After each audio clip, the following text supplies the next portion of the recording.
My hot take will be about implementing localization and internationalization. Lots of developers who are developers, they think like developers and they just consider the text that something is not very important. At the same time, they would be paying hundreds of dollars to create an icon or create a fancy design of their app. But speaking about the design, the language your app is speaking is also the part of the design. Hello and welcome to another episode of One Night in Product, Hot Takes Edition, where I speak to one person about one thing, get straight to the point, and find out what's on their mind. Now, if you've got something on your mind, why not head over to onenightinproduct.com/hot, where you can find a time, grab a slot, we can have a chat, and we can share your opinions with the world. In any case, even if you don't have any opinions, remember to head over to onenightinproduct.com, where you can find links to the podcast and all your favourite podcast platforms, as well as YouTube, where you can like, subscribe, share, and all that good stuff that you can do over there. Anyway, enough of me. Let's get straight to Alexandar Murauski's hot take. All right, so in front of me, I can see a kind of a blurry but still relatively high definition background and a gentleman in front of me. And I will warn any viewers that the camera does seem to follow him around. So if he starts moving, this could start to get a bit West Wing. However, I'm going to stop talking, throw straight over to you, ask you what your name is, where you're based, what it is you do, and most importantly, what's your hot take? Yeah, my name is Alexandar. I'm based in Lithuania, and I work in a company, Alconost, that is in the United States remotely. So what we do is localization. And I studied many years ago as a product developer and product designer, and it has evolved into the localization business. Now, my hot take will be about implementing localization and internationalization from the point of view of a product designer, product developer. So if you're developing products and want your product be localized in a proper way, I'll give you the right way based on my experience of 15 years in the industry. Well, that's a nice claim, and obviously, hopefully something that will help people, prick people's ears up and stuff. But let's go back to basics. I'm sure a lot of people, or most people, are going to know this already. But just for the record, how do you define localization specifically? Localization has a broad definition, but basically you may think of it as a translation of your product interface into different languages. And not only a translation, but also implementing some cultural specifics, some date formats, some number formats, and some colors, some different cultural things that are cultural sensitive. So, but 90% it's about the translation of your text. Yeah, that's fair enough. And it actually kind of reminds me of some stuff that I did back in the old days when we're desperately trying to find ways to fit big, long German words onto the screen and just all right to left languages as well. So like those are kind of a couple of things that spring to mind when I think about it. But from your perspective then, like what are some of the main things to watch out for when you are local? Because like it sounds easy, right? You just sit there, there's some resource files somewhere, you put some text in them, and the entire interface changed into something else. But it's obviously not that simple. So what are kind of some of the key watch outs when you do start doing something like that, and things that you have to maybe consider when you're looking at what to localize and how to localize it? As a software developer, you always, if you ever think about that in the future, your product will be localized and available into different languages, then you are thinking about internationalization first. What does it mean? That means basically separating your string resources that would be localized into separate files, at least no hard code, no strings like concatenation of strings, and so keeping that from your code. And fortunately, every framework, development framework, they just allow you to internationalize from your first line of code. They even insist that you do this in the proper way. So if you have an idea that you will be localized, then start with this internationalization, study it, how it is implemented in your programming language, and use it. And the best piece of advice I could give one who is developing software is to start with two languages just from the very beginning. Because starting with two languages, it's a 100 guarantee that you will do the internationalization. There will be language switcher. You will be able to implement the SDKs to display in different languages. You will think about fonts. You will think about the string, how the strings, the widths of the strings, as you mentioned. So you will think a lot of things by just implementing two of the languages from the very scratch. If it's not English, then you can use your other language, or you can do auto translate anything. Another thing is a selection of right platforms. So imagine you have 20 languages, and it means 20 language files, and merging and adding, updating the strings will be painful unless you have some tool. And those tools are there are on the market. My favorite one is crowdin.com. There are plenty of them. Localize, Phrase, XTM, lots of them on the market. You may choose whatever you want, but they pretty much have the same functionality. They are the place of collaboration of you as a developer with your string resources, projects, and files.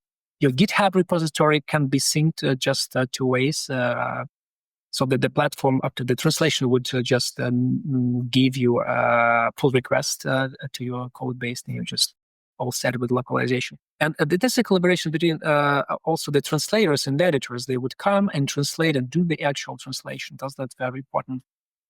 So if your app is internationalized, and then you have two languages, and then you have the platform, then you're almost ready to go to the next step and actually perform the translation. And who will be performing the translation?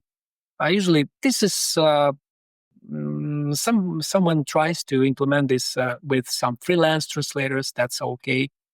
Some who implement automated translation, and one of the things is just selecting some language vendor, language services vendor. There are plenty of them on the market, and they give you the project manager that will organize all the linguists, all the deadlines, all the billing, etc., etc. So this is basically the way of building the localization for a software developer. And the last of this is localization quality assurance. When the testers with the command of the native language, they will go and test your software and report bugs into your Jira system or something like that. This is based on you paid for hours. To test an app, it's sometimes enough only 1 hour or 2 hours of work, and you are just sure that in Japan your application is 100% quality translated.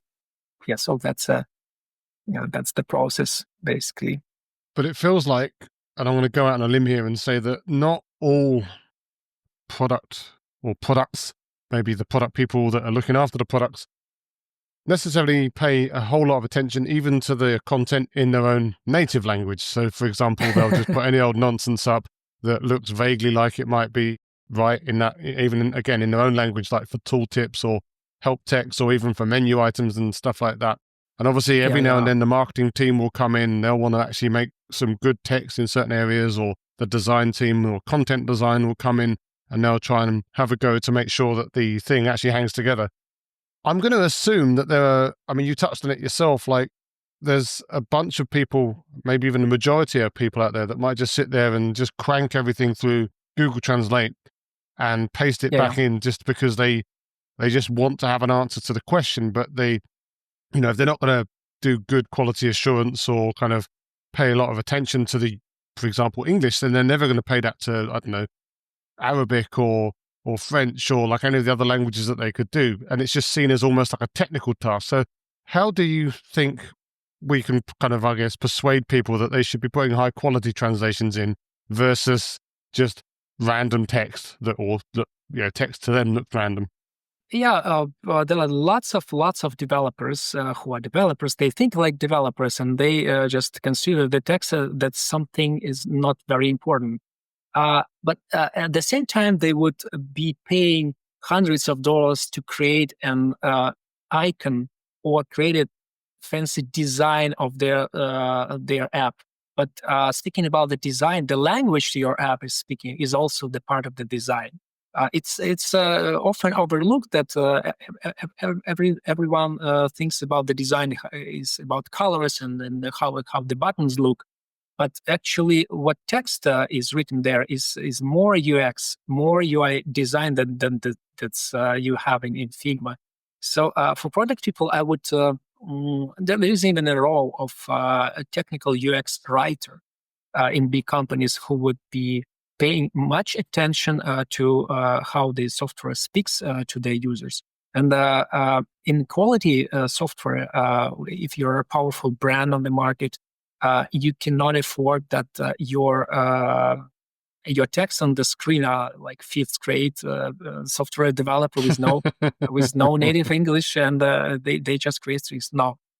So even in the source language, the text must be beautiful. And then if you want to that your brand, that your app is presented is respectable on the market, then you should invest in this image. So we all know many of us has experience with some Chinese products coming from China with poor documentation and poor interface translations. Sometimes you buy something and then there is an app and you just launch it and you suddenly understand that it has been produced in China and nobody thought about that two hieroglyphs would become 30 letters in German.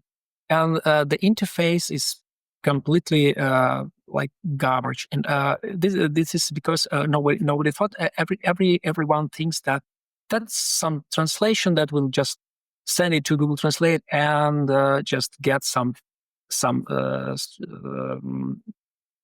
back and insert, and then that's it. People don't like this. If they pay money, they want quality.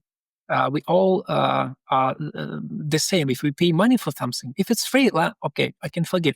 But if we pay money for something, even $20, but we paid and we expect the quality. If there is no quality, then there is a negative review on App Store or Android or at Google Play Store, and that's a problem for the developer. So not only the mood of the user, but also these bad reviews with the quality. So that's my take on it.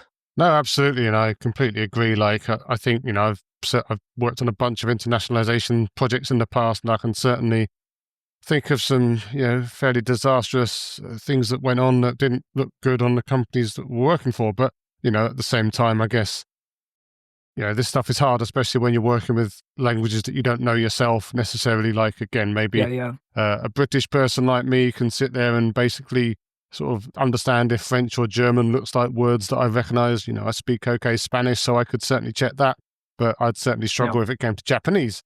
But before we talk about the cultural stuff, which I do want to talk about because I think it's important, there's another thing that springs to mind, which is you've kind of talked about almost like the happy path, which is, as you say, start with two languages, get everything set up with resource files or some kind of system to start with, and then it's going to make your life easier later. I'm sure many people will just be sitting there saying, well, we can't do that, we're going to move fast, etc., etc., etc.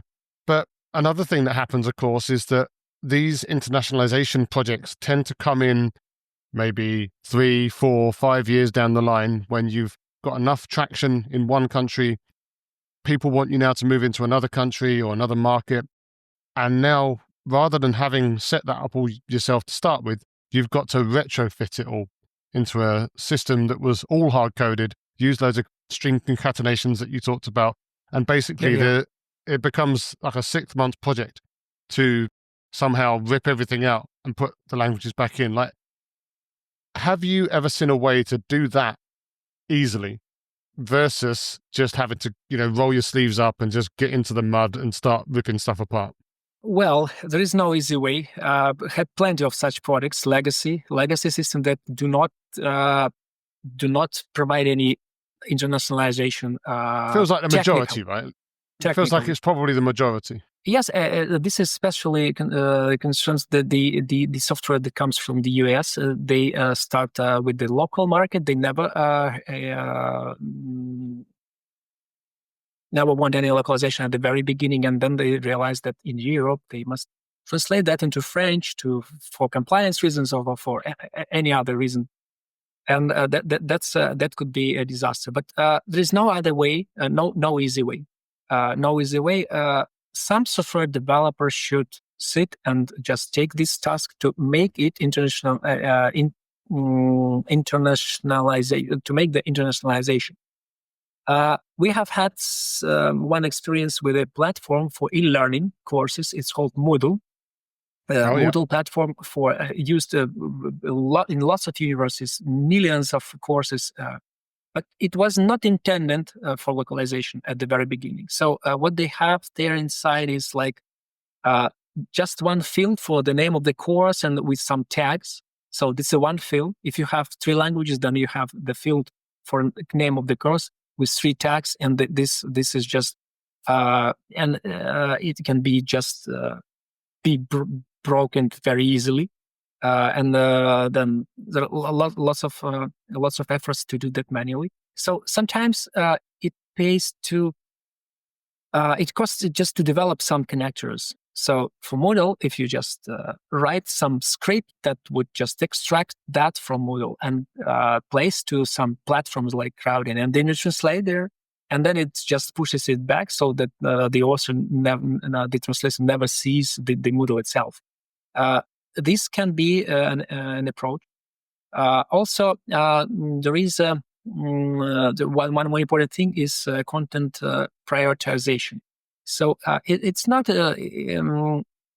it's quite an investment to pay for to translate everything, but maybe you don't need to translate everything. So if you start in the new market, you can start with just marketing materials, the advertising to see the traction, maybe basic first screen of your game or your app. And maybe that can be localized. And then, depending on the traction on the market, you can go further to translate some help materials, support materials, some blog posts or something. But this is we call it a content plan, the localization plan. If you go to some market, you have some go-to-market strategy. You need materials, and we say that we translate not the software, the product, but we translate the user journey. So they come to website. You have just one page in Japanese. It's a landing. Then they just download software. They see several onboarding screens. They are also in Japanese, and they click buy. And if you localize this, you just get get the result in marketing, and then gradually you can invest more and more and translate more and more. What's a wise way of localizing. Localizing, and yes, technically there is no easy way to translate. Platforms, they tend to have different formats support. So if you have HTMLs, they can translate just right into HTMLs, and just copying the HTMLs will give you localization. Even for the hard-coded things, technically, even in the Xcode, there is a special menu item. You can just press a button, and you will be the hard-coded strings will be extracted to the localizable strings. There are some softwares to do this, but without a software developer, it's impossible. It's an investment, but that's not very much. This is a problem of localizability. We have clients that just address the problem. We have a localizability problem, which means that when we see a line of text on the website, sometimes we don't know where it is located to translate it. So that's sometimes it's this kind of problem.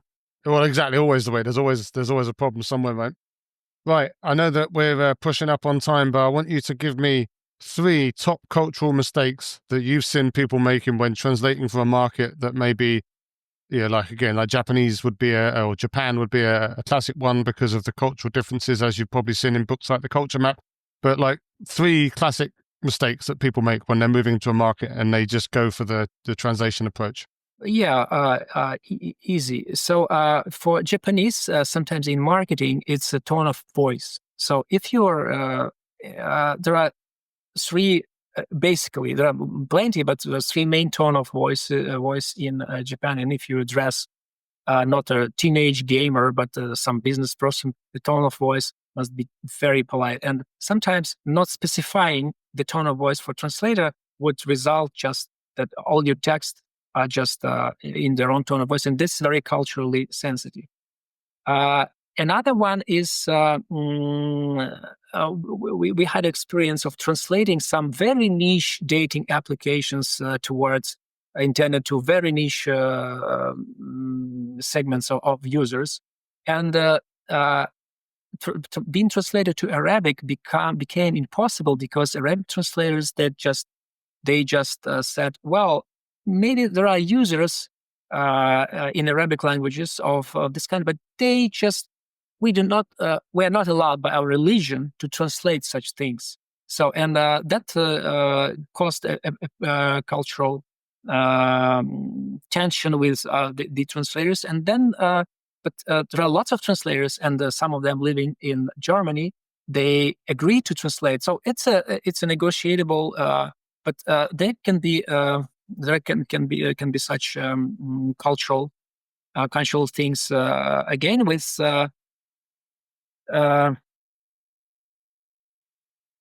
It's a little bit a side note, but French people so much like their language, they would not accept any other language like English in the software. So they invented all their terms just for every computer term that is commonly available in English. They invented everything else, and so that's that's a side note. Regarding another cultural thing that for the when translating games, especially with jokes, we've been translating a game for 7 years, and it originally the game developers were Russian people, and they created the game for global audience.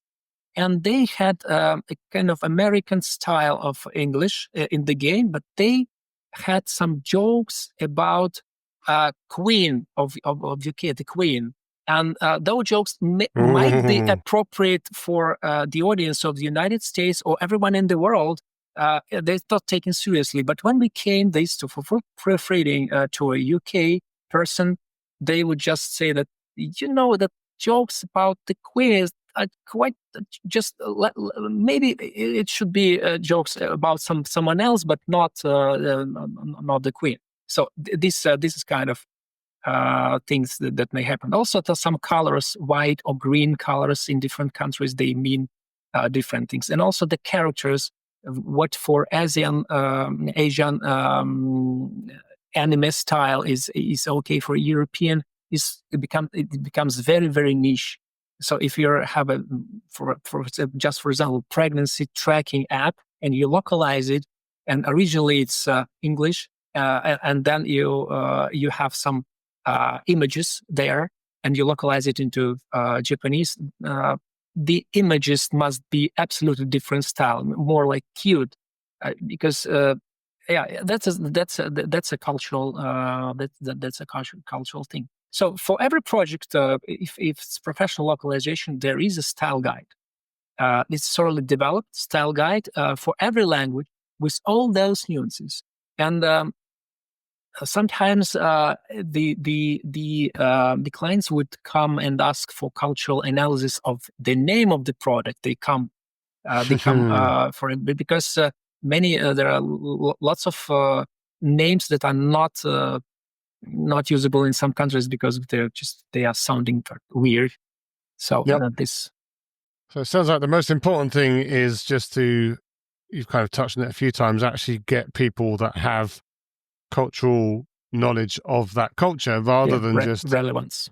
Yeah, like that, because, for example, I say I speak Spanish, but I've never lived in Spain. I've certainly never lived in Latin America. And therefore, I'm probably not the best person to translate your app into, or certainly longer text into culturally relevant Spanish that's going to sound natural to them because, of course, I've never lived there. And therefore, I'm just going to, translate all the English jokes in my head to be Spanish jokes instead. Maybe they don't work.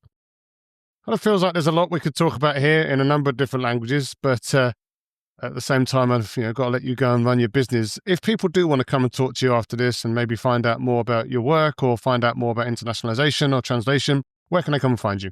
So it's basically alconost.com or reach me on LinkedIn. This is also, I'm available on LinkedIn. Just find me by my name. But Alconost is a company I'm running. So it's been for 15 or 12, not 12, 20 years already on the market. Oh, well, it's been so long you've forgotten. Translating a lot of things and currently implementing those agents, LLM agents. Everybody is speaking about AI, and we are just on the edge of it, just implementing all those workflows. So if you're interested in AI and localization, and in localization in general, want to some help with the processes, with the proper approach, then please just remember the name Alconost, and we are just doing what we do. Yeah. Do what you do. That's all we can do. That's all any of us can do. But I'll make sure to link that all into the show notes, and hopefully you'll get some international curious people heading in your direction. But all I can do for now is thank you ever so much for your hot take. Thank you very much, Jason. Thank you.